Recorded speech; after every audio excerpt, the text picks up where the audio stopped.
Quando a perseguição aberta começou a falhar, o inimigo percebeu algo crucial: matar cristãos não destruía a igreja. Pelo contrário, cada ato de perseguição parecia reforçar a fé daqueles que permaneciam fiéis. A guerra mudou de forma.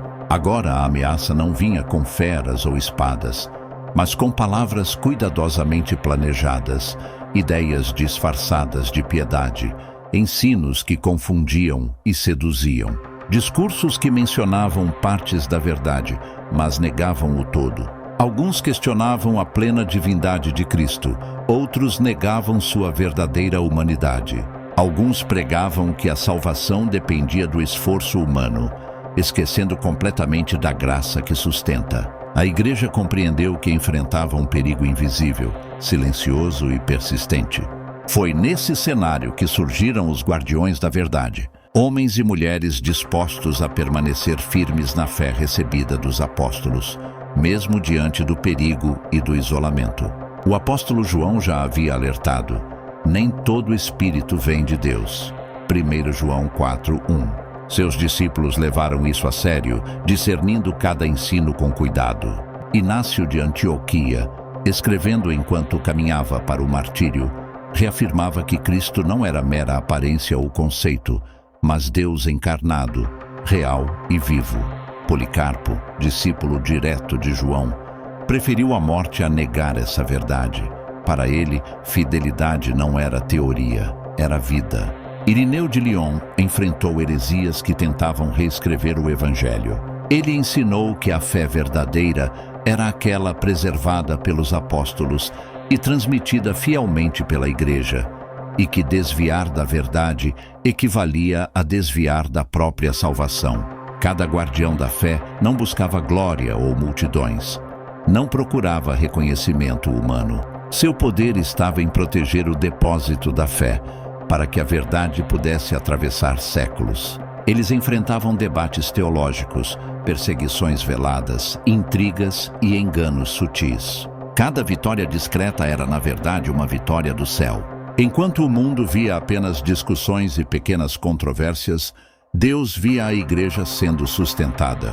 A verdade, mesmo atacada, permanecia firme, graças à coragem e à fidelidade daqueles que não se curvavam à pressão do mundo. Cada palavra de defesa, cada confissão da fé, cada ato de coragem fazia a igreja mais forte. Porque quando a verdade é preservada, a igreja permanece firme. Os guardiões da fé mostraram que a batalha não é visível, mas espiritual, e que a fidelidade gera uma força que atravessa o tempo. Com o passar dos séculos, a guerra mudou novamente. Em muitos lugares, a igreja deixou de ser perseguida e passou a ser aceita. Mas essa aceitação trouxe conforto e risco. Quando a cruz se aproxima do poder, a fé precisa de ainda mais vigilância. A ameaça já não era apenas negar Cristo, mas misturar verdade e erro. Um evangelho adaptado, uma fé sem cruz, uma igreja confortável demais diante do mundo. Foi nesse cenário que novos guardiões se levantaram. Homens e mulheres que não empunhavam espadas, mas defendiam a palavra com coragem, sabedoria e firmeza.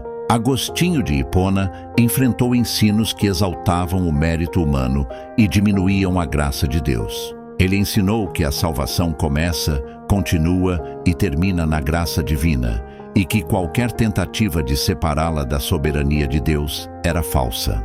Ao longo da história, outros homens e mulheres ecoaram a mesma verdade. Alguns perderam cargos, outros liberdade, alguns até a própria vida. Mas todos tinham algo em comum. Preferiram perder tudo a perder a verdade. A igreja aprendeu que nem toda vitória aparente é sinal de fidelidade, e nem toda derrota visível é fracasso diante de Deus. Mesmo diante de enganos, falsos ensinamentos e distrações do mundo, a missão permanece.